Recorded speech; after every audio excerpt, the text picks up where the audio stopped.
అమ్మా వేణా, నీ చేత్తో ఒక మంచి కాఫీ పెట్టు. ఇదేంటి అత్తయ్య గారు వాయిస్ ఎలా అయిపోయింది? నాకే వేరేలా వినిపిస్తుందా ఏంటి? ఒకసారి చెక్ చేద్దాం. ఏ కాఫీ పెట్టమంటారు? ఏ కాఫీ పెట్టాలో నీకు తెలీదా ఏంటి? మళ్ళీ కొత్తగా అడుగుతున్నావు.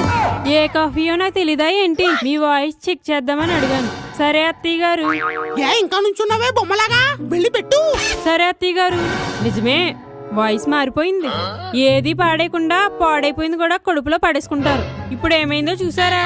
వాయిస్ మారిపోయింది. ఈ చిలక పలుకులు ఎలా భరించాలో ఏంటో.